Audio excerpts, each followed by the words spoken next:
అందరికీ నమస్కారం. ఆంధ్ర ప్యారిస్ రుచులకి స్వాగతం. సో గులాబ్ జామున్లు ఒక పట్టాన కుదరవు కదండి.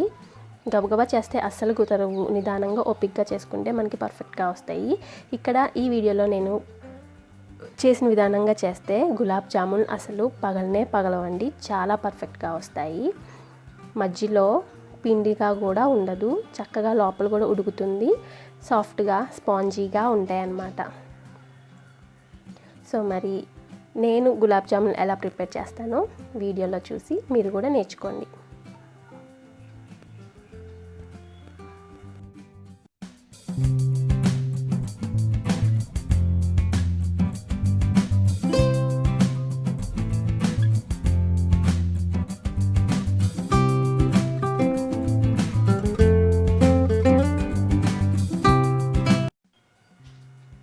ఇక్కడ నేను ఇన్స్టెంట్ గులాబ్ జామున్ ప్యాకెట్ తీసుకున్నానండి. ఎంటీఆర్ గులాబ్ జామున్.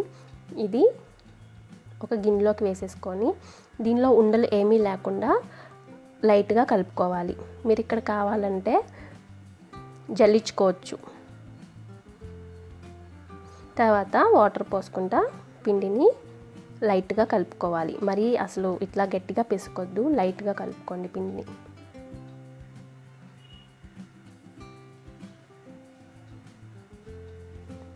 పిండిని చపాతీ పిండి మాదిరి కాకుండా కొంచెం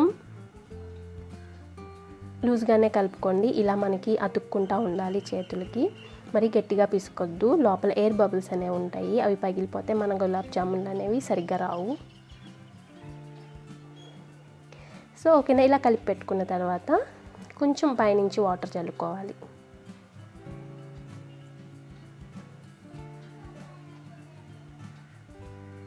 పైనుంచి వాటర్ని ఇట్లా స్ప్రింకిల్ చేసుకొని మూత పెట్టేసి ఒక 5 నిమిషాలు పక్కన పెట్టేద్దాం. ఈలోగా దీనికి సరిపడా పంచదార పాకంని ప్రిపేర్ చేసుకుందాం. మామూలుగా ఇక్కడ నేను ఒక ప్యాకెట్కి 3 మామూలు కప్స్ ఉంటాయి కదండి, మీడియం సైజ్ కప్పులు, 3 కప్పులు పంచదార తీసుకొని 3 కప్పులు వాటర్ని పోసుకున్నాను. ఎంత పంచదార తీసుకుంటే అంతే వాటర్ని పోసుకోవాలి. సో పంచదార కరిగేంత వరకు హై ఫ్లేమ్లో పెట్టి మీడియం ఫ్లేమ్, పంచదార కరిగిన తర్వాత ఒక 2 నిమిషాలు మీడియం ఫ్లేమ్లో ఉంచుకొని చివరన యాలక్కాయ పొడి యాడ్ చేసుకొని స్టవ్ ఆఫ్ చేసేయండి. ఇప్పుడు మనకి ఈ పాకం అనేది చల్లారకూడదండి. చల్లారకుండా మూత పెట్టుకొని పక్కన పెట్టుకోండి. ఓకేనా. తర్వాత మనం గులాబ్ జామున్ని చేసుకుందాం. మన చేతులకి నేతిని అప్లై చేసుకొని బాగా అప్లై చేసుకోండి. నెయ్యిని అప్లై చేసుకొని ఈ పిండిని మరొకసారి కలుపుకుందాం.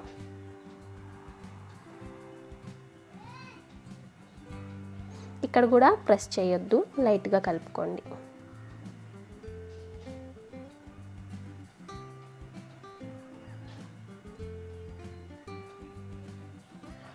ఇప్పుడు ఈ గిన్నెలో కొంచెం నెయ్యి వేసుకోండి. అలాగే ఒక ప్లేట్ తీసుకొని ఆ ప్లేట్కి కూడా నేతిని అప్లై చేసుకొని పక్కన పెట్టుకోండి. ఇప్పుడు మనకి ఎంత సైజులో బాల్స్ కావాలో ఆ సైజ్ బాల్స్ తీసుకొని మన హ్యాండ్స్కి నేతిని అప్లై చేసుకుంటా ఆ బాల్కి కూడా నేతిని అప్లై చేసి ఇట్లా నేను చూపిస్తున్న విధానంగా చేసుకోండి. మన పిండికి నేతితో కలుపుకోవాలండి లైట్గా. అలాగే ఇలా నేను చూపిస్తున్న విధంగా ఇలా అంటే సరిపోతుంది. మనం 2 హ్యాండ్స్తో ఉండ చేసుకొని అవసరం లేదు. జస్ట్ ఇలా స్ప్రెడ్ చేస్తే అది బాల్ అనేది అవుతుంది. చాలా సాఫ్ట్గా ఉంటుంది. ఎక్కడ పగుళ్ళు అనేవి ఎక్కడా కనిపించవు అన్నమాట. ఇలాగే మీకు ఆయిల్, డీప్ ఫ్రై కోసం ఆయిల్ పెట్టేసుకోండి. మీకు ఆయిల్కి ఎన్ని ఉండలు పడతాయో అన్ని ఉండలు చేసి ప్రిపేర్ చేసుకొని పెట్టుకోండి. ఎక్స్ట్రా ప్రిపేర్ చేయొద్దండి.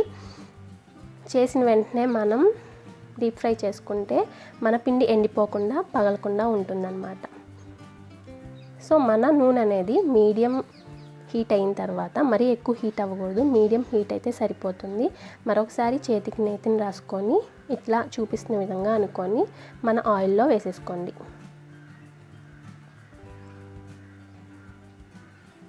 ఆయిల్లో వేసుకునేటప్పుడు సిమ్ ఫ్లేమ్లో పెట్టుకోండి.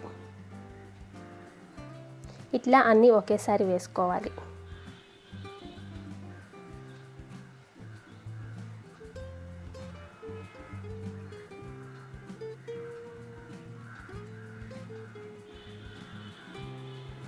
అవి వేసుకొని కొంచెం పైకి వచ్చిన తర్వాత మన ఫ్లేమ్ని లో కన్నా కొంచెం ఎక్కువ, మీడియం కన్నా కొంచెం తక్కువగా అడ్జస్ట్ చేసుకొని పెట్టుకొని నూనెని కదిలిస్తూ ఉండాలండి. ఇట్లా కదిలియడం వల్ల మన బాల్స్ అనేవి ఈవెన్గా ఫ్రై అవుతాయి అన్నమాట. చూసారా, మనకి ఎక్కడా పగుళ్ళు అనేవే లేవు, చక్కగా వచ్చాయి బాల్స్ కూడా.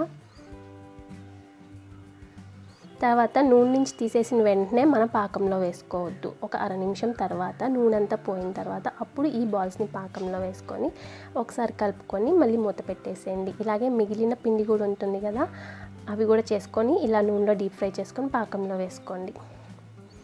తర్వాత మొత్తం అయిపోయిన తర్వాత ఇట్లా కలిపేసుకొని మూత పెట్టేసుకొని ఒక 20 నిమిషాల పాటు వదిలేసేయండి.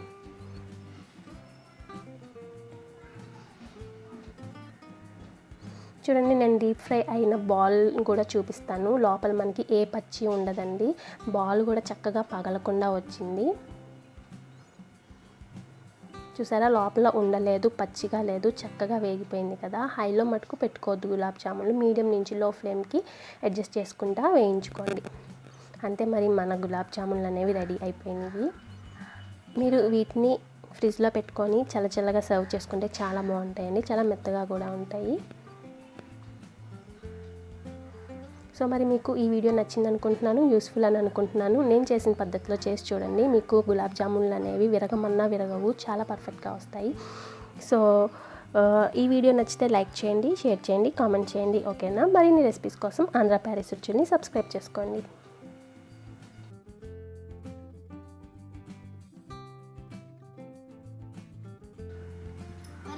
ఇక్కడ చూడండి, పాకంలో నానిన తర్వాత గులాబ్ జామున్ ఎలా ఉంటుందంటే చూడండి, చాలా సాఫ్ట్గా ఉంది కదా, లోపల కూడా చక్కగా కుక్ అయిపోయింది. నోట్లో ఇలా వేసుకోగానే అలా కరిగిపోతుంది అన్నమాట. చాలా టేస్టీగా ఉంటుందండి. సో మరి చూసారు కదా, నెక్స్ట్ రెసిపీతో కలుద్దాం. బాయ్.